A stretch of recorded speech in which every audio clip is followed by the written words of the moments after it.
Welcome back to the Griff Guide Podcast. I'm your host, Jeremy Griffin. This is episode 11.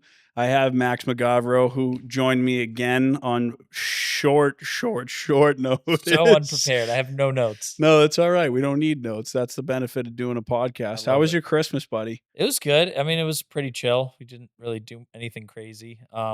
Christmas Eve with the lady and her family, and then Christmas Day with my family. Very nice.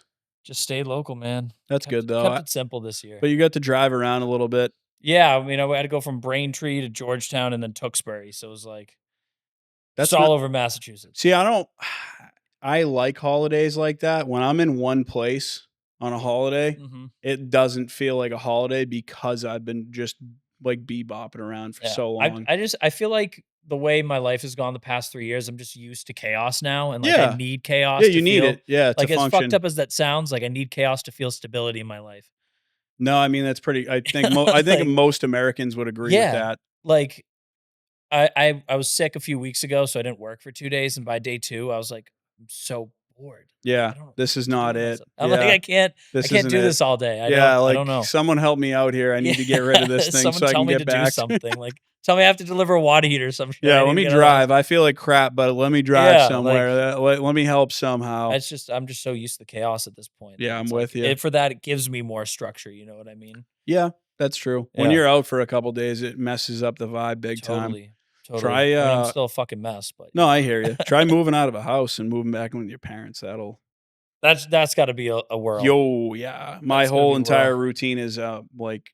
Yeah, it's not off, but it's definitely not what it was. Psyche wise, do you feel like that was like a setback, like in your brain? Like, I'm moving back with my parents, like I'm regressing a little bit, but then I realized that like at the same time, like I'm gonna get back up into the swing of things pretty quickly. So I'm really not like I'm not really worried, I guess. That's good. I mean, I'm definitely like, do I have a wild amount of anxiety about the future at this point in time? Sure.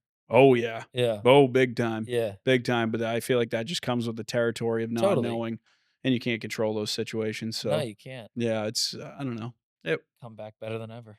Yeah, hopefully. Hopefully I'll be like, it'll be like Rocky, and I'll just come back and be like smashing it. No bell. Yeah, exactly.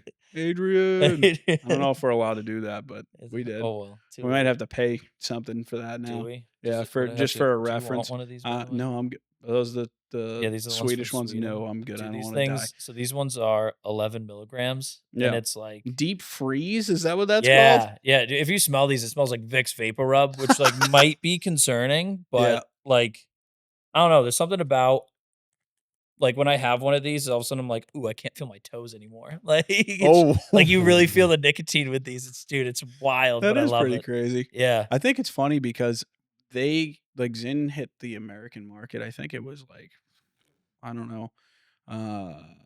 When I first started seeing it, it must have been like 2016, 17. Well, like everybody was still doing long cut when we found Zyns. Me and my buddy Sam, Grizz Wintergreen, baby. Yeah, no, we did Copenhagen. Copenhagen mint long cut was so good. Ooh, but we went to. I remember one night, me and him were like, "Oh, let's go get a tin," and we went to 7-Eleven. We were like, "Zyn, like, what is it?" But the biggest kicker on this was it was like $1.50 a can at that time. Yeah, how much are they now? Like I think 10. You can get I mean it depends on where you go, but I think they're anywhere between like say like $5.39 and like 10 if you're getting ripped off somewhere. But like I don't know. I it's just funny how popular they got overnight. Oh yeah. So fun thing I just learned over the weekend was that now, like those websites that you can get all your nicotine on or whatever. Yeah. All the Swedish ones are now on the red list. Why are they on the red list? I don't know. Those are the ones that don't have any additives in them. Yeah, like there's some import ban. Like you can't get them now. Yeah, like all the shit from Sweden. That'll like change. Zyns and Velos you can't get right now. That'll change. I hope so. That'll change. I hope so. I'm gonna be really depressed otherwise. Yeah. I can't do the American ones anymore. Like I've been so spoiled. Like once you hit the pot of gold, it's like you can't go backwards. Back, yeah, I hear you. I'm too bougie for that. You know? Yeah, I hear you. Yeah, man. Yeah, once you have the real thing, you just can't. Exactly. Yeah. It's like, and I'm spoiled. It's like I can't regret. Like I can't regress in that sense. No, I hear you. What I mean? Absolutely. It's like, this isn't as good as what it once was. No, I hear you. What are your big things? So we're coming up on New Year's now tomorrow, right? What's your what are your big goals for 2025? Without divulging too much, because obviously if there's like any personal stuff in there. No, there's nothing really that personal. I mean, I think most of my growth is professional growth. I think I have some goals for where I want to be in 2025. Good. The money I want to make, and things are kind of moving in that direction, but it's kind of just keeping up with that momentum. Yeah. I might be getting an inside sales guy, which would help me greatly. Oh, just for you? I hope. Really? Yeah. Oh, yeah, that's right. We talked about this. Yeah. How did that interview go? I wasn't a part of the interviews. Did Brendan say anything? He's so weird. He's like so. He's probably wildly vague. I'm like, how was he? He's like, it was good. I'm like, wow, thanks. Very like effective. I'm sure if you asked him how the podcast was, he'd probably say, "Oh yeah, it was good." He did. I asked him. He's like, "It's cool." Like, that's so wild to me. Whatever. Having him on the show was definitely it was different because like I've had like only one other person that I would consider at a higher level. Yeah. Than like us. Yeah. So it was very like this is bro talk. Yeah, this is bro talk. Bro talk. Dealing with him was like I was like, all right, I need to like do my best. Game. Yeah, I need to put my professional hat on like big time. Oh yeah. That man's brain is wild. Yeah, they need to study him because that guy operates at a level that I don't understand. He's an interesting human being. He's seen so much shit too, dude. Yeah, but dude, getting out of the military and jumping into a role as a president of a giant company in 7 months. Yeah. If you told me I had to do that, I would try it, but I'd probably fail miserably. It's such a different mindset. I don't know how you do that. Yeah, I think that program that he was a part of when he was onboarding, there was like 50 guys that they brought on from that. Mm-hmm. I think there's like 6 left. No kid. Oh, see, yeah, we didn't get into that part of things. We were more or less just his story. And I've met a few of those guys, and like their stories are crazy. Like, actually, the guy that runs the Worcester store of ours was in the same program as Brendan. I don't think they were part of the same unit, but they toured together and overseas. And no kidding. So they know each other. They know each other pretty well. Kidding. Pretty well. They're pretty close. Interesting. They have a lot of stories that they can share with each other. I believe it. He was this one story. I guess there was like this movie trailer that just came out recently of like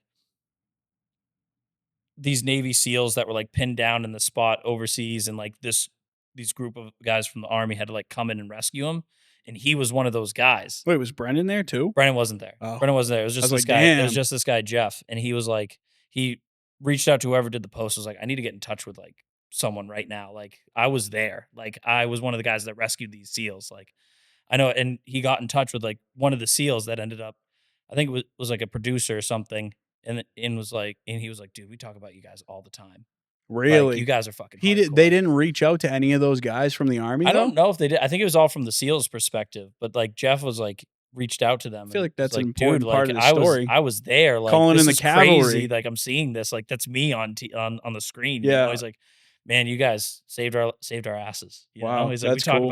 We never stop talking about you. You guys were hardcore. That's pretty cool. It's nuts. Some of the stories, like just out of pocket, some of the stories he tells, it's just like, we didn't dive into that because he was trying to stay very professional, which is fine. Like that's I like understand that. Episode, I don't know if I probably wouldn't ask him to come on and talk about that stuff if he didn't feel comfortable. He'd have to do it himself. Yeah, right, exactly. I never ask him about anything. Yeah, I feel like that's one of those things that you don't really talk about unless somebody's like open about it. I have a friend of mine who's very open about like all the things that like has gone on when he was in the Middle East, and like, but he's like a different breed. Well, no, I mean they all are, but his brain, like he just is career military, so he's just different. Yeah, he'll like tell stories like, we were here in this town, and we had to go do this job, and he's they always say it's a job, right? A job. You had to go shoot someone in the head, like.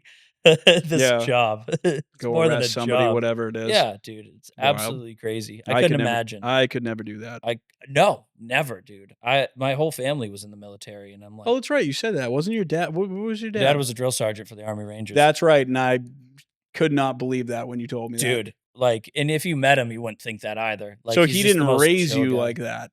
Not at all. My mom is full blown Italian. She was the bigger hard ass. Really? That's so crazy. Dude. And he's the man's a drill sergeant. Like, well, I guess if you don't want to, I get that because that's your job. Yeah. You don't want to bring that home. He was really good at separating that stuff. And then my grandfather was in World War II. He was a Marine in World War II. Really? Yeah. Oh yeah. How old is your dad? My dad I'm 27, so my dad's 67. Oh. Yeah. Whoa. Yeah. So my dad was in the Army in the Rangers as the Cold War was ending and like right before Vietnam. Oh no, Cold War was Cold War 80s? ending in the 80s, and then Before Gulf War? Yeah, everything that started happening overseas in like the 90s. Yeah. Like he just missed everything. No kidding. Yeah, I got lucky, you know? Well, yeah, I mean, you wouldn't have a dad, I guess. That's really what it boils down to, right? Yeah. I wouldn't be here. You would not. We wouldn't be having this conversation. We would not be having this That's conversation. crazy that he missed the boat like that. Yeah, I got lucky. Huh, no kidding. Yeah. Interesting. So, wow. Big family history in the military, but you didn't go that route. No. You went. They always used to like threaten me, be like, you better start getting your shit together, or else we're sending you to boot. I'm like, funny enough, because I drop out in 2 seconds. Like, you know that. You're like, don't tempt me. Like, don't tempt me. I get a way out. Yeah. I'm like, sick. All right. Fucking, I'm going to quit and then see you later. Yep. That's funny. Yeah, man. Nice. So, professional goals, we think we're hitting the mark then. I hope so. All right. I mean, the pendulums are starting to swing in that direction. Well, yeah, you guys got a bunch of big contracts too, just recently, right? With Suffolk Downs and that whole project. Yeah, that keeps getting pushed back. Is that actually going to be 25 or is it going to be 26? Yeah, it's just been pushed back like 2 months now. So it's not starting until March. That's not that bad. Yeah, but at least you're going to start to make those sales and get your feet off the ground with that. Yeah, that's nice. Pretty good. That'll be a nice one. That is good. What is it? 440 units? That's sizable. I think it's like just his portion. Yeah, I mean, we're not getting the fixtures, which I don't want to do the fixtures anyway. Like I don't care about toilets. Yeah, because that's just like, especially at that volume too. All of a sudden, it's like, oh, I have 20 toilets that have fucking hairline cracks in them. It's like, well, great. I'm not going to see any for 6 months, and you need them tomorrow. Right. Like, I don't like. Give me pipes, valves, and fittings. Like I'm good with water heaters. Did you guys do that? I don't even know what they're doing. No kidding. So you only got a portion of it. I figured when you were in kind of horned it out, but okay. I don't care personally. I think, especially with these bigger contracts, it's harder with guys because like payment gets slow.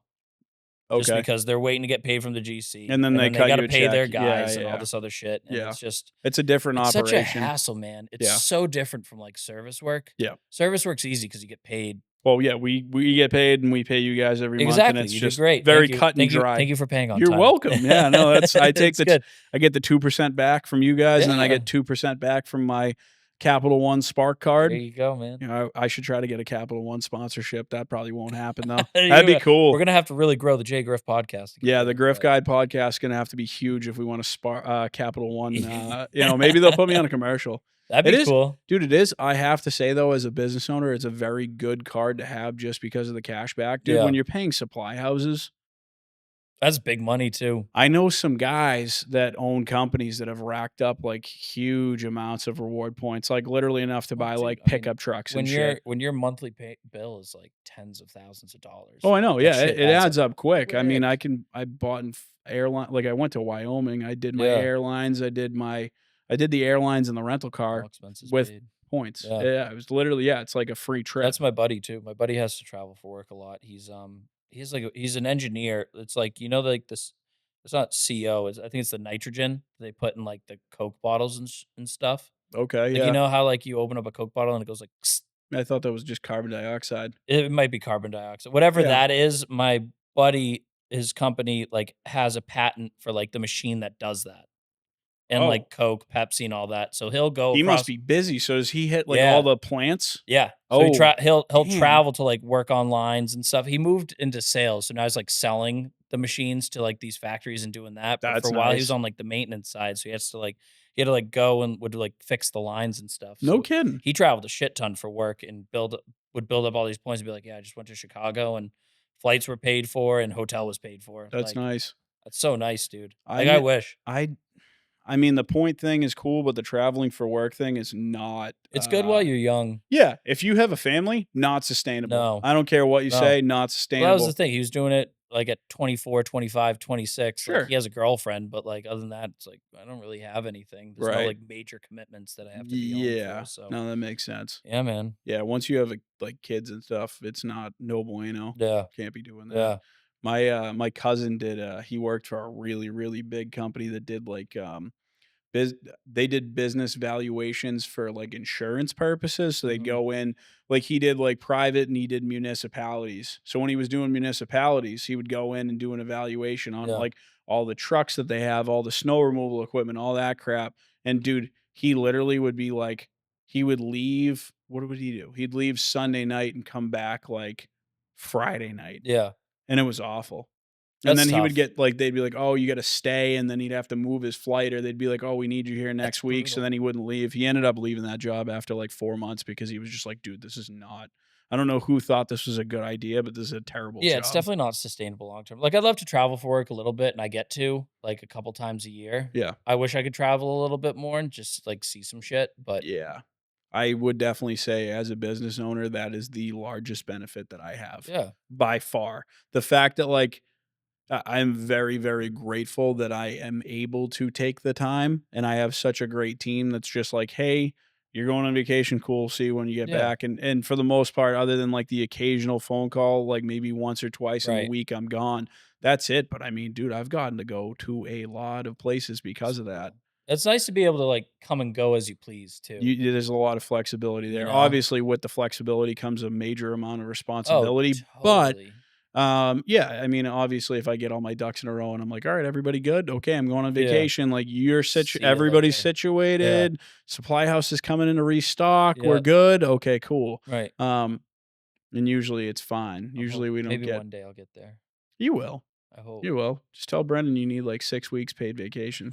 I wish. There's a lot of companies out there now that do that, though. I mean, even they do the unlimited PTO. Well, that I heard is a scam. It is. Well, because I heard that like you can do unlimited PTO, but like they're not going to approve you for 8 weeks, right? Unless you're like management, like high up. I mean, I think it's more of you have to have like your ducks in a row, and as long as you're on top of your shit, like yes, you can take the PTO. But also, I think it's like the reverse psychology thing where people are more conscientious. Yeah, and like the anxiety of like, oh fuck, like. I don't want to take I don't want to take advantage of this. You're right. You know what I mean? Yeah, which, no, like, that fucks makes with sense. you in the head. I'm like, that's actually kind of smart. Like, yeah, whoever did the research on that is doing it, you know? Yeah. I'm a firm believer in taking like a week off every quarter. But it depends on what kind of person you are. Cause I've talked to other people that are like, I can't do that because I perform better under stress. Yeah. Like, and Nick is one of those people that would rather just stay and grind it out than take a vacation to try to relax, which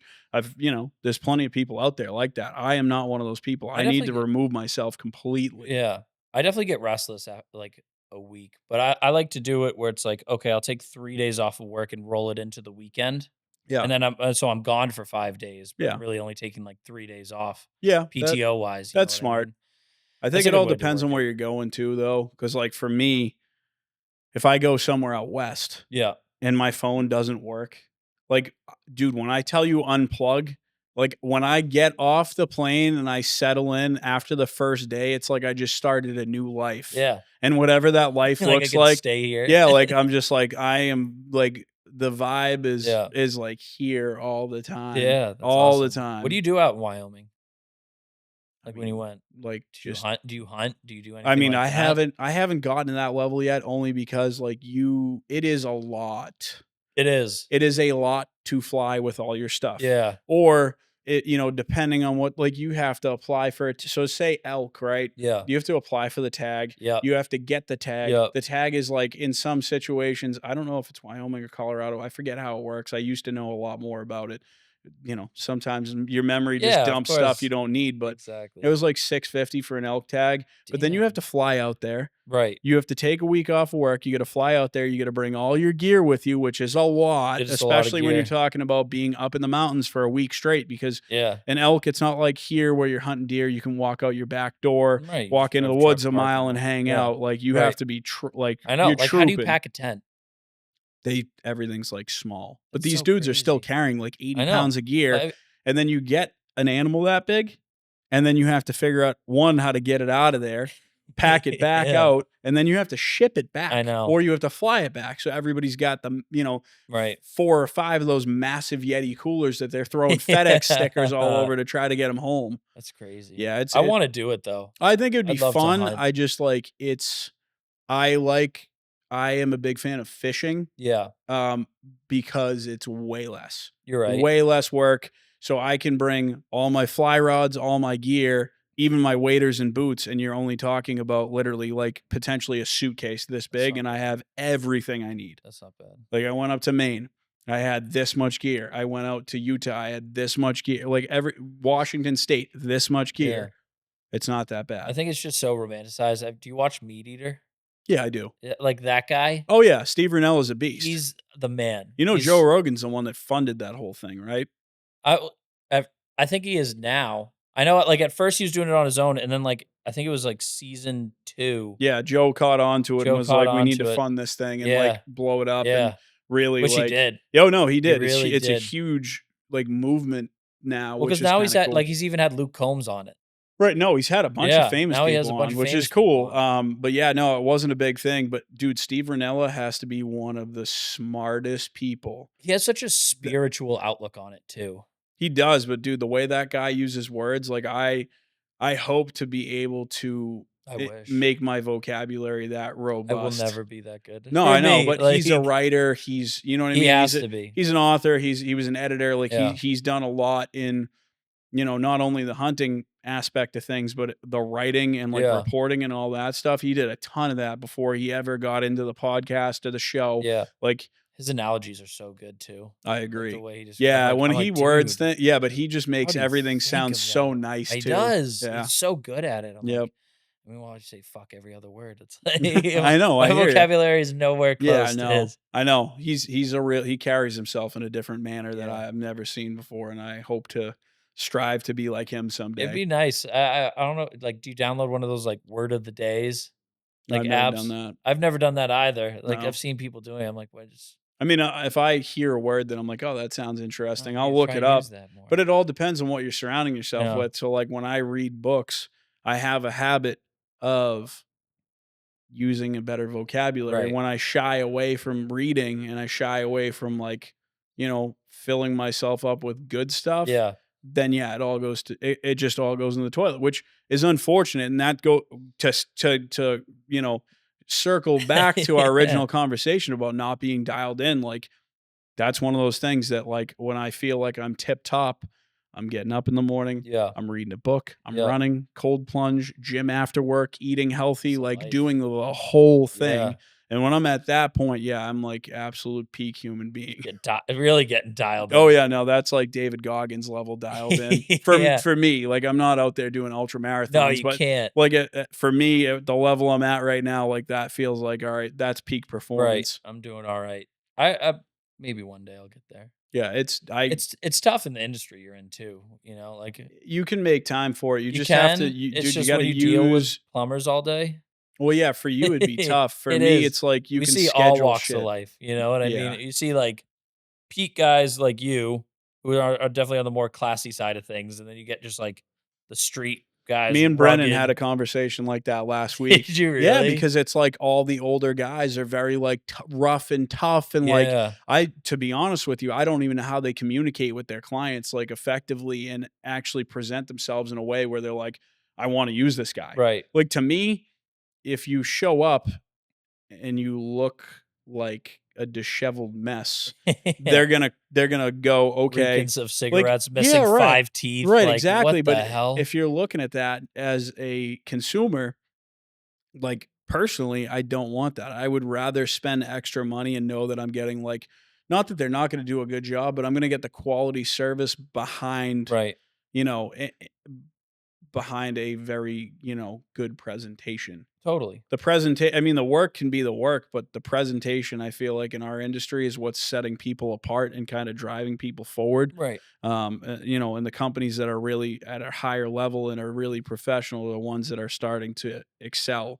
And all the guys that are back here that are missing 5 teeth and smell like cigarettes are definitely the ones that are like, damn, I'm a one-man show. And nothing wrong with that, but like, I mean, there's so much work out there to be had. There is. There will be work for those guys. There's a pocket for everybody, but I definitely would say in the home service side of things, it's definitely way more professional. The ones that are making more money are the ones that are doing what you said. And I feel like part of that too is like you have a salesman now. Right. Or even because your dad too, really. Right. My dad.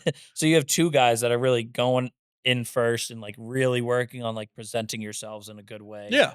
And, you know, with a lot of knowledge and all that stuff to really, you know, drive that. And then you send in lackeys, you know, to Yeah, do the but work. I And mean, it's like, the whole point of that is to make sure that when they present it the way they present it, it's actually executed right. correctly too, and that's why, like, all the guys that we have are very highly trained, Oh and they're yeah. not like You got a good crew. right, and that's what I love about our crews is nobody that there is not a single person on our team that I could confidently say like, "Hey, can you go do this?" and like me be like, "Oh, I don't know if they can do that." Yeah.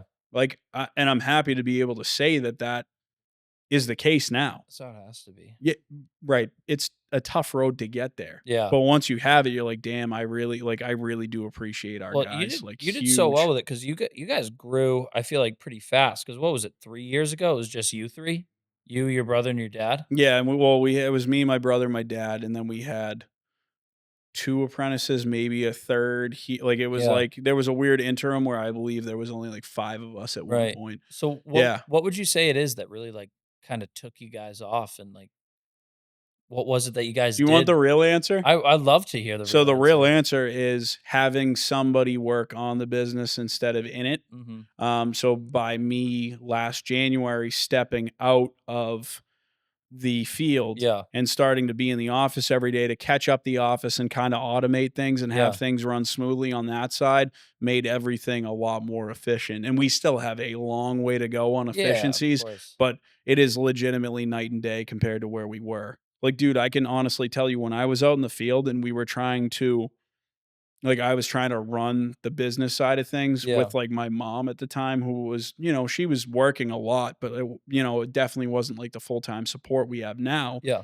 Um, it was a lot. Dude, I'm, like, in the middle of 5 service calls, and Yeah. I'm taking 100 phone calls, and, It's like crazy. yeah, it was not good. High Yeah. blood pressure, sleep apnea. Yeah, the I was works. pretty much a statistic at that point in time, but once I was able to kinda get things back on track, physically, mentally, all that stuff, and then I was able to get in the office, I was able to focus, buckle down, and really, excel, in that part of things, and, it's worked out well for us. We've That's awesome. definitely kinda we got to a good point this Yeah, year. I was and very happy I with the guess that's kinda how performance. you have to view it too, is you really have to be, I mean, because what you are doing, it is a business, right? So you Yeah. need to work on the business and Yeah. kinda have that perspective and have the office people to really make it work. I mean, you see, like, the 128s of, Right, yeah, you see all those big guys and you're like, "How did they do they it?" have 1,000 office people, but Right, well, not only the office people, but the thing that nobody talks about, or I'm sure there's people that talk about it in the industry, but I know in our smaller circle of, like, all the company owners that I know, yeah, they're not talking about SOPs, they're not talking about roles and responsibilities, they're not talking about setting up a program so that their guys understand that they have stepped raises based on completion of certain yeah, tasks and stuff like that. There's none of that. People aren't talking about it. As far as I know, there's no company out there that's going to give you a playbook and be like, "Hey, if you follow our SOPs and all this stuff right. and all these You guidelines, will be it'll in a work." successful Yeah, it'll company. be a successful company. There's no one out there that's doing that for HVAC contractors. And even if you look at like, the um bigger companies out there, the bigger consulting Yep, companies out there that like you have your Cardone Ventures, like yeah, 10X side of things, like they'll give you a lot of that, but it comes at a very high cost. Like a very high yeah, cost, I'm depending on sure. what what level of package you pick and all that kind of stuff. And they still won't give you all the answers. They still don't have them all, Yeah, and they don't have it fine tuned specifically for the trades. So first guy that comes out with like SOPs and all that stuff and says, "Hey, if you buy my program and follow this to a T, you will be successful." Like first guy that recreates that and is able to make it work in every business platform that actually, where the owners actually stick to it, right. that guy's going to be a rich bastard. Yeah. Period.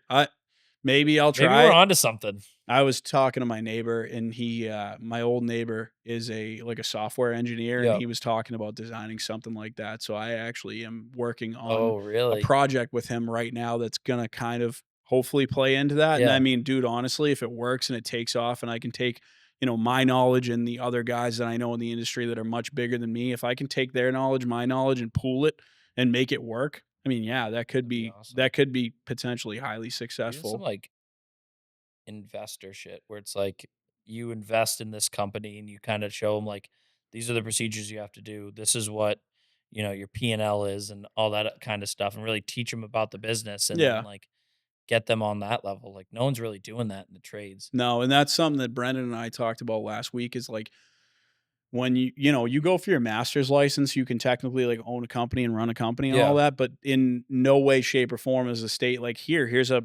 program that we need you to take to make sure that you're competent enough to run the company. There's nothing out there that does that. And he was like, oh, well, hopefully they come up with a state program. That'd be nice to see.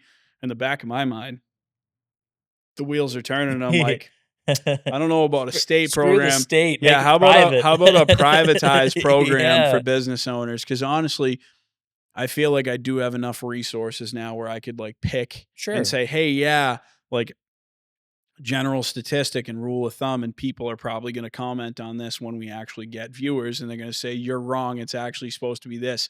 But from my understanding and all the people that I talk to, prime example, like your marketing budget should be 3 to 5% of your like gross income for the year, or gross revenue. Excuse me. Let me use the proper term. Proper accounting terms. But yeah, your gross revenue for the year, it should be 3 to 5% of that. Yeah. So like, and there's supposed to be percentages. Like your labor is supposed to be, 20%? Your stock should not go over 10. Like there's all these like percentages that you try to follow.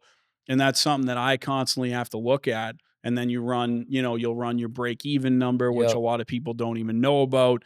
There's a tool for that. Profit Rhino makes a great tool for that. Really? Yeah. So you're able to take all of your overhead costs for like you can take your labor, you can take your rent or mortgage, depending on what you have, all your vehicle liabilities, all that kind of stuff, insurances, any benefits that you pay out. And like, I know that my number for break even for 2 guys at 6 hours is supposed to be X amount, which I'm not going to give out.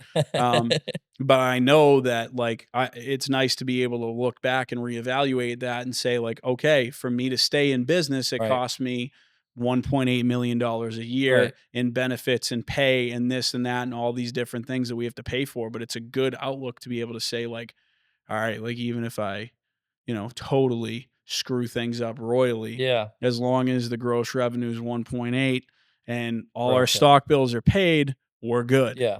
Right. I mean, the way you just said that, I mean, essentially it's just analyzing a balance sheet. That's all it is. Pretty much. I mean, it's a balance sheet, and then obviously it's getting your guys to follow a more structured platform. Yeah.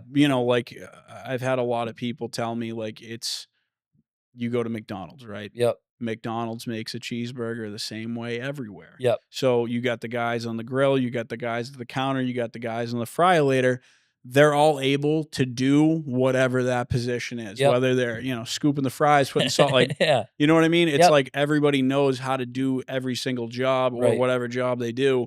And there's an operations, there's a procedure for everything. Totally. And obviously in the fast food industry, that is proven to be wildly successful. Yeah. And it works. Ray Kroc figured it out. Wendy's followed suit, Burger King, Chick-fil-A. Like they all kind of have their own twist on it, which I would say Chick-fil-A definitely excels at. Totally. Because they're just like, that's next level. They ask for your name. They, you drive up and they know your name. Like they're your best friend. Service hospitality thing. Right. And they definitely captured that and I think did a better job at it. But yeah, I mean, that's really all it is where we have to be able to, in the HVAC and plumbing trades, follow that same procedure and kind of, I mean, if you can make it the same process, buying a cheeseburger, buying a boiler, and it's kind of the same exact process. Obviously more paperwork, more money involved, but a lot more money involved. You go to you have your salesman come in, your counter guy, you have your, you have your truck that comes in and delivers food, your stock, right? It's all the same idea. It is. It's just obviously fast food is much more relatable for people that of course. don't understand the plumbing industry. That's kind of what we always equate things to on our end too. I mean, I think it's funny enough. Like everything you're saying, I feel like when the company I work for, you guys do a very good job of that. And because they make you do, like the way that we are structured, where everyone is individually owned and operated.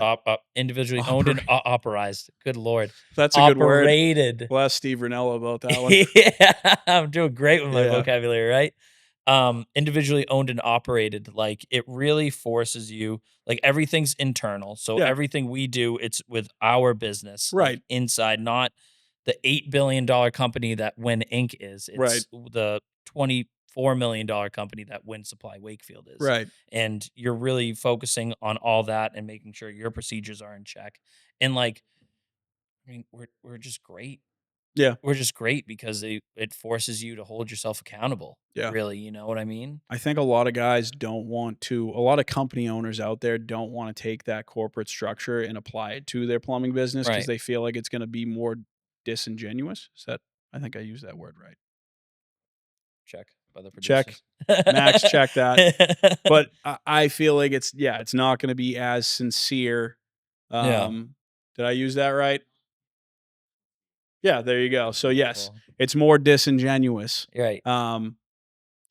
There's a lot of company owners out there that just feel like, oh, you're going to turn into this big mega monster that has no customer service basis. You know what I mean? Right. It takes the people part out of it. I've been trying to do a good job of continually applying that people part and that funny enough, personability. Once again, I think all the big companies are doing that, as I think they really are, doing the customer service side. I think they are, and they're doing a great job. And the ones that are doing well are the ones that follow that, and that's kind of what we do too. Is we really focus on the people, we really focus on the relationships. Yeah, and I do think there's a little bit of a battle on the field side of things, though, with like in our side, where you have contractors that are rough, tough, 5 teeth smoker, and then you have. There's a lot more guys disparity. like me, giant gap, huge gap. Because I know guys that own a 10-man company that are like, hey, I would get bought out for whatever it is, X amount of dollars, and I look at him and I'm like, you run a 10-man shop and you're only asking for that amount, right? Like, it's like, do you have any process, or have you just been like running things? Fuck it, whatever. Right, and that's what it is. It's like, no, we pay our stock bill and we do this and we do that, but there's no process, no nothing. And how it was explained to me when I hired on, basically, I have like financial advisors that work for me, that work for a giant company, Equitable Advisors. Okay, they're very, very large. I'm sure. They manage like billions and billions of dollars, but I have 2 guys that work for me, and they said the only way to make your business valuable is you can have a $5 million a year company through whatever it is, but if there's no process behind it, there is no value. Yeah. Like, they're going to look at it and go, okay, yeah, you do 5 million in revenue, but like you're literally running this shit like it's the Wild West. Yeah, like there's no benefits packages set up. There's nothing. You guys are just ragtag. You need to set it up like a real company. You do, yeah. So it's like when we went in and did the benefits, and that's kind of what Megan and I have been working on quite a bit. Megan has definitely taken the reins on that one for sure, especially now. But that's one thing that we focused on, is to make sure that like when people are coming in and applying, we're able to go, oh yeah, like it's not just like, oh, we have a 401k. It's like I can sit down and go, all right, I need you to sign this NDA. You can't take any of this information out. Here's all the stuff we can offer, commission, blah, blah, blah, blah, blah. And we have all these sheets that they can look at. It's legit. So it's like when somebody comes in to apply for a job, they're like actually looking at something tangible, not just me saying, oh yeah, we'll get you a 401k at some point. Well, and not only that too, but then as you're looking to grow and like by word of mouth, it's easier. Like, it is way easier. And guys are more inclined to go with you versus someone else, because you do offer all these benefits that a lot of the guys out there aren't. I got to call Megan. I just realized I got to set a reminder for. I was like, what was that? No, I interviewed something on the wall. I interviewed an HVAC installer, and I have to set a reminder so I can email him and get him back in. Nice. But yeah, no, I'm with you. Very professional, right in the middle of the interview. Sorry, I love it. Business comes first, man. Yeah, if I don't do it, I'm not going to do it. You know what I mean? We can edit this part out, right? Yeah, no, it's fine. But yeah, I think that's one of the big things that I've learned over the last year is just like how much is involved with making sure that it's you can create value in your company. Totally. And I think that a lot of that started, and I will attribute a lot of what I've done over the last like year to Joe Crisera, who runs a company called Service MVP. Yep. Which again, probably going to get a bunch of crazy backhanded comments. But Joe Crisera has been able to take a sales training and, basically make it a whole program where you can go in, you can have technicians, salesmen, office staff, whatever, Yeah. and they have created a not a business model, but at least a sales model to say like, hey, this is how you should be running your sales. You got to be given options. You should be giving warranty and service.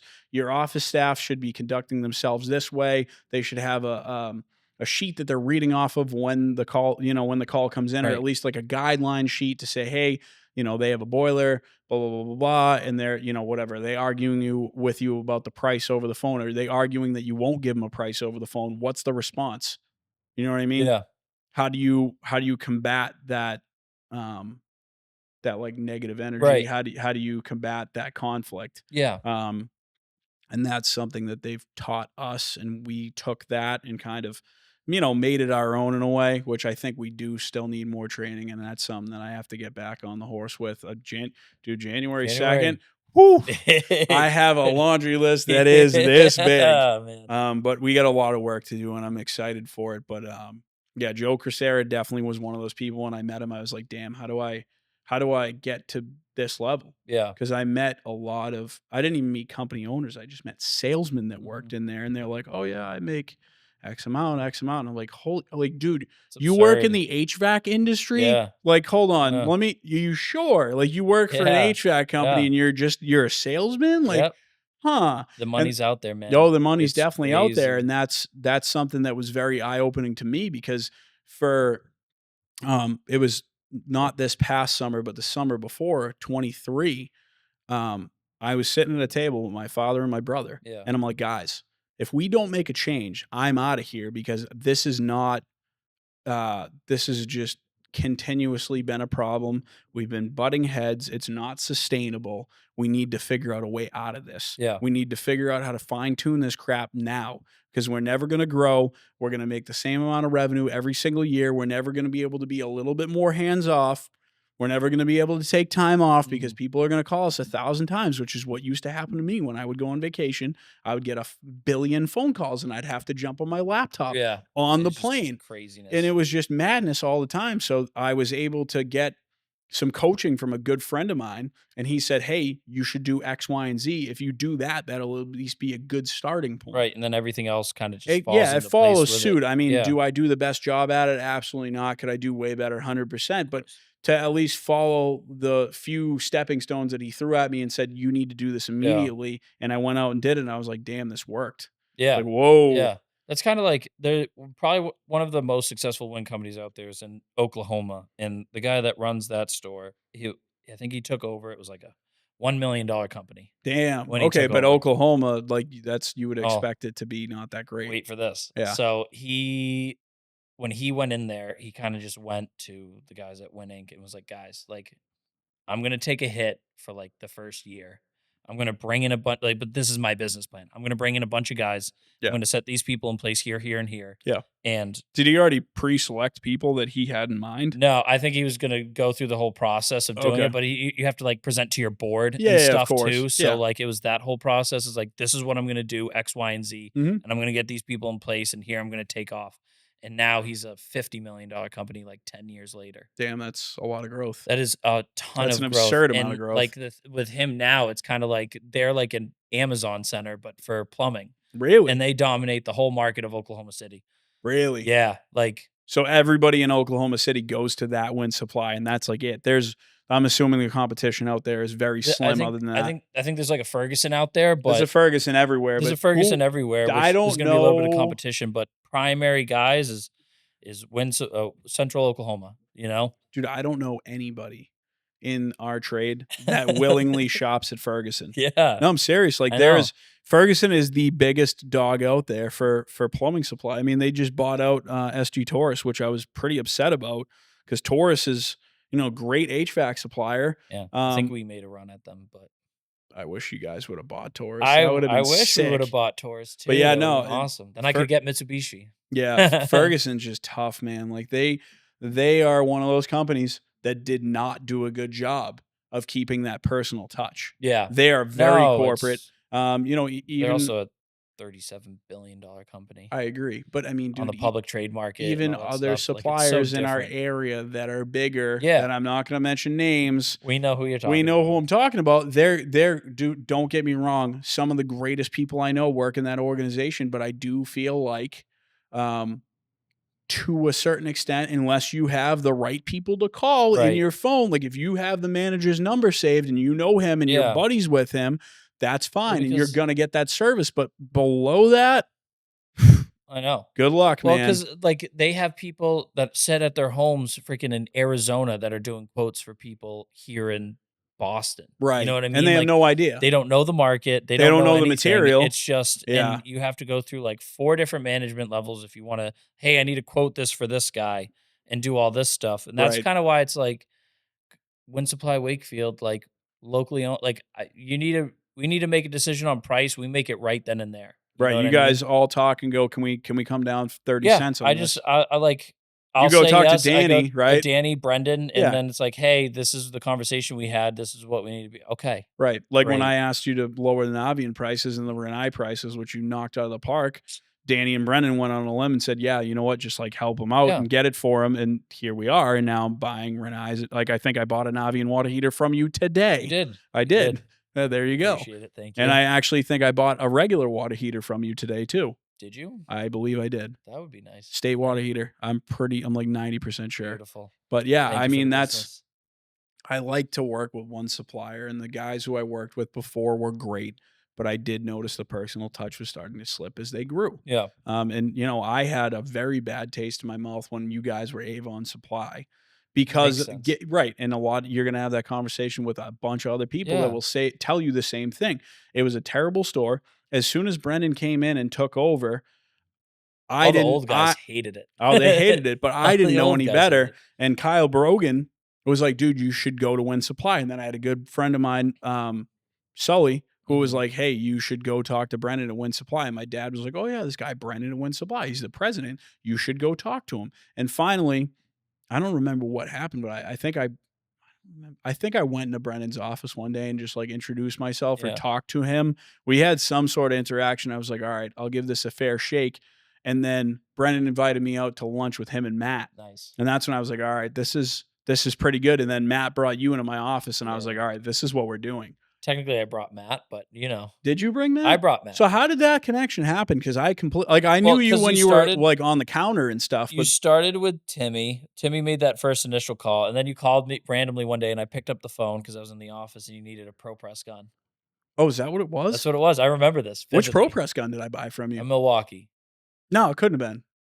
We don't own any Milwaukee guns. So maybe it was a rigid. I don't know when it was. But we had it, and you're like, would you be able to run that to the shop? I'm like, fuck it, why not? That's right. When you ran it to the shop, that's what did it for me. I was like, this dude just got me a Pro Press gun in under 30 minutes. Yeah, man. I hung up the phone with you. I went to Danny. I was like, I'm dropping a Pro Press gun off to Jay Griff real quick. I'll be back in 30. Yeah. And I grabbed it, went to your shop. We had a brief conversation. And then the next week, I brought Matt just because I wasn't really a salesman. Like I was getting into that role, but I wasn't there yet. So I was like, dude, I don't really know what the fuck I'm doing. I was like, can you just come with me? Like, just hold my hand a little bit. Yeah. And I asked you one question, and I was like, what are your pain points right now with our competition? And that kind of just... Oh, that opened the door. That opened the fucking door. I was like, oh, boy, I'm going to be here for an hour. I didn't realize that. But yeah, that was only one conversation that lasted an hour. Yeah, it did. It did. But that's all I had to ask you. And just, I feel like for your side of things, just kind of having someone that asks questions, like in a different way. You know what I mean? It's just like, it's a different perspective where it's like, no one's really asked me that before. No one's really got me to nobody asked me think about my business. Because essentially that's what we are, right? We're an extension of your business. Oh, yeah, 100%. You don't get your jobs done unless you get your material from us. Well, that's like nobody that goes to McDonald's ever worries about the burger. Exactly. And where it came from. Yeah. They never worry about the patty. It's who's making it. Yeah. Yeah. Yeah.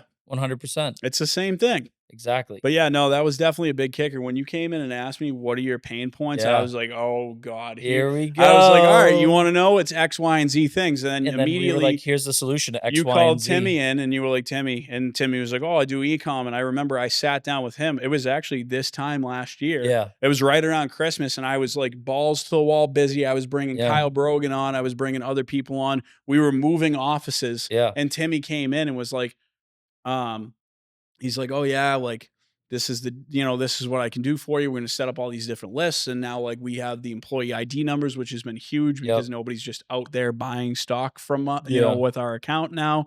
If anybody goes up to the counter and says, oh, Jay Griffin, if they don't have employee ID, they're not getting the material, which is a big problem that I had at FW Web. I've had people that, I am acquaintances with go in there and use my account to buy stock. And I'm like, dude, you like, well, who was that? What's going on? And like, oh, I don't know. And that's the thing is like, if I called up the branch, they'd be like, oh, we'll get back to you. And then they wouldn't even be able to tell me. And I've had that happen before where they're like, yeah, they like used your discount. They came in and paid cash. They didn't give us their name. And like, that's fine. You didn't put it on my account. Sure. But like, that's just sketchy. But when you get the invoice still, it's like, what the fuck? Yeah. It's like, who was on my account? Like, what was this dude roughing an entire house? Like, what was he doing? Well, because you don't want your name out there in that bad of a way either. Like, no, I don't want to be that guy that lets everybody use my discount at a supply house. That's kind of like, it's like I spend a ton of money with you guys and have that relationship. I don't want people just walking in thinking like, oh yeah, I can just do this because this asshole already built a relationship and I can take from what he built. Yeah. But yeah, no, that was definitely, there was a lot of pain points there. And I mean, I feel like at this point where we've pretty much gotten through them. Yeah. I mean, HVAC room is next. Josh was asking me about that today. So I got a meeting with Tim on the 2nd in the morning at 9. I don't know if you're going to be there. Probably not, but I'll talk to Tim and he can relay that information back to you. But like, again, another room, another area where we're going to be setting up. And I got to get with Timmy on it. Yeah. Well, it's a separate conversation. Yeah, we don't have definitely to talk business right There's now. a lot, but yeah. It's all in here. I got it for you. No, it is this whole business. It's, as long as I am in business, I'm going to have to build relationships with the supply houses. Yes. And that's what it's all about. Right. Exactly. And that's, you got to have a guy. Yeah, you got to have a guy. Everyone needs to. You have to have a guy for. You have to have a guy for TVs. You have to have a guy for your supply. Your supply house guy, dude. You have to have a guy for everything. You have to have a guy for cars. Yeah. Are you a big football fan? No. I don't watch sports at all, dude. No, not at all. So there's this guy who works for the Philadelphia Eagles. Okay. They call him Big Dom. Okay. He's like the head of security. Yeah. But he's the guy. Oh, he has a guy. Eagles. He has somebody for everything, right? He's the guy that knows, like, that has all the people. He's the connect. So dude, he's literally like the mafia of the NFL. That's wild, dude. His story's like crazy. It's just like so somebody wild. will call him and be like, "Yo, where's the best deal on a G-Wagon?" Yeah, or like a Rolls Royce, and he'll be like, "Brokes those deals." He like gets passports for the players so they can like go overseas or whatnot, whatever they need. Like, dude, like literally, he's a connected guy. He's the connect. You know what I mean? He's the guy. I'm like, dude, this guy's literally the mafia of the NFL. Like, he's just a mobster. You know what I ended up getting? Speaking of getting guys and having a guy for some. Yeah. So we had the conversation about watches. Yes. A couple months ago. Yep. And I was like, you know what, dude? I am not going to go out and buy a real Rolex. Like, I'm just not at that level at all. But I like how they look. Buy it for you. Yeah, right. Whatever the case is. But I found I had a good friend of mine go. Mm-hmm. He was wearing a Dive Master one day, and I'm like, Brendan, where did you get that? Like there. Not my Brendan. No. Okay. It was another Brendan, a friend of mine. And I'm like, bro, where'd you get that? And he's like, why? What's up? And I'm like, is that real? And he goes, nah, but it looks real, doesn't it? And I picked same weight, same everything, the internal components and like, it's an automatic. It's the real deal. Really? It literally, what they did was they had a company go in and reverse engineer them. And now they sell knockoffs, and the knockoffs come in the box. They have a serial number, the whole bit. Dude, they're like $400. Really? And dude, I swear, when I get it, I'm gonna show it to you, and you're gonna be like, "Let me call that guy." I need a watch, but it's cool. I want to get like a real watch, dude. You can send it to him. You can literally be like today. I literally called him and I said, "I want." What did I was doing Rolex Oyster date adjust, and it's gold. It's gold and silver, and it has a black face on the dial. And he's literally like, "Yeah, I'll get it for you in 2 weeks." And then he got me I think it was it's either a dive. I think it was a Dive Master, and it was the Hulk one. Yeah. The green. You want to pull that up? Actually, it's pretty nice. You don't need to pull it up here, but show Max anyway. It was the Data Just Oyster Rolex. Dude, well, watches are like one of those. It's a very classy thing. They're fascinating to me just on how that guy, but she's pretty. Yeah, it was you see the gold and it's one of the gold and silver ones. Yeah, that one, but it's got a black face on it. But yeah, dude, look at how much that thing costs. Oh my God. And literally it's like, yeah, he was like, yeah, dude, $400. No shit. And it's the same exact thing. When I touched Brennan's and like when I looked at Brennan's watch, I literally was like, why do you have a $12,000 watch on at a family event? Like, what is going on? And he's like, no, it's a knockoff. And it was legit. No kidding. Yeah. But yeah, you got to have a guy for everything. That is absolutely true. And in our industry, you have to have your guys. I'd love to. Some of the old guys at Avon were like, had guys. Like, if you want seafood, you want to get lobster anytime. It's like, I got a guy. Yeah, I got a guy that works. Yeah, I want a guy for lobster. I actually have a guy for lobster. Yeah, you want his number? Jeremy, yeah. Look at you well connected, huh? Yeah, I do have a guy for lobster. He's a lobsterman out of Gloucester. Oh, fuck yeah. Yep. I love that. Yeah. But yeah, no, it's having a guy. I think that's going to be the topic of this. That'll be the title of this. This is going to be the title of this episode. You got to have a guy. You have to have somebody. You should look up this guy. You got to look up Big Dom. Yeah, I'm going to look into that. I'm sure he probably he has. It's a small Wikipedia page, but when you read it and just like the stuff he does, you're like, does he broker like house deals and stuff too? He does everything, anything and everything, like down and dirty, nitty gritty. He just does whatever he needs to do for the team. Is he doing like illegal shit too, or we don't know that. So, one of the things I read on the Wikipedia page was like he helps get guys like out of trouble.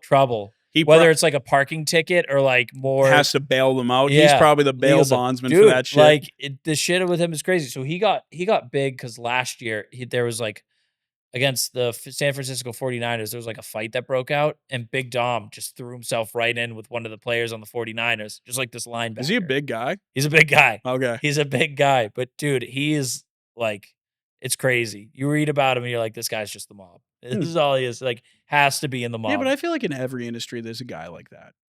I'm sure. I don't know who ours is in our industry. There's got to be with like the union guys. Yeah, no, they're the union stuff in Boston. The union stuff, dude. That's why I got out, because I was like, I realized I didn't realize until I realized how like you had to be connected. And you had to know people, and you had to work the overtime that they wanted you to work. And you had, like, you can be a company guy, but at the same time, there's still another like level and layer to that, and it's not for me, dude. I was like, dude, I gotta go out and make my own thing because I am not dealing with this shit. You hear about that shit in like Rhode Island, because Rhode Island's all union, of course. So when there's guys that like aren't union that go into those places, they'll like.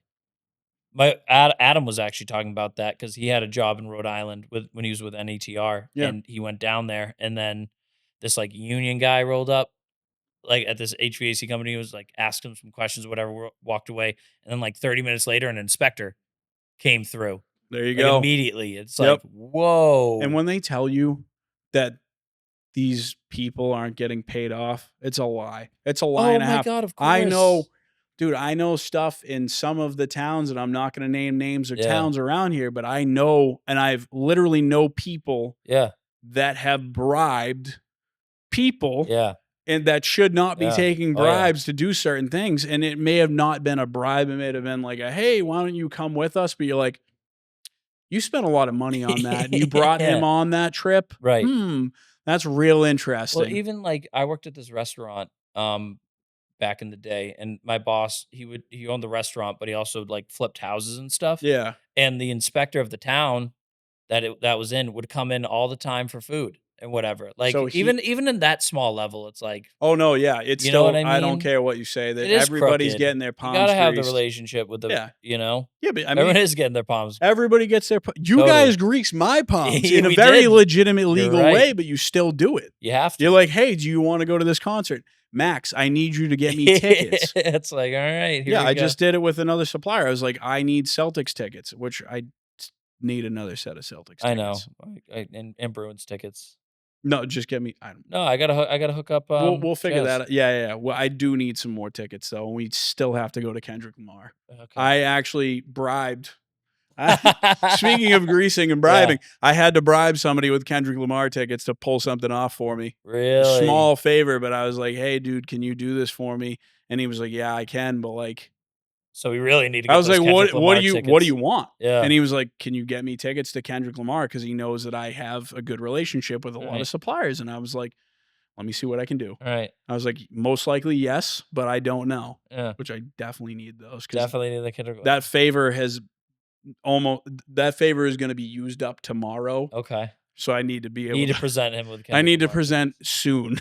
Oh God. It is funny how this industry works. So Dude, you think it's cut and dry, it ain't cut and dry. You have to bribe people. You have to have a guy and you have to bribe people. And that's just the way it works. Have a guy, need to bribe people. Yeah. There you go. There's the episode. That's it. Well, thank you guys for joining me on this excellent podcast with Max. Max, thanks for having me.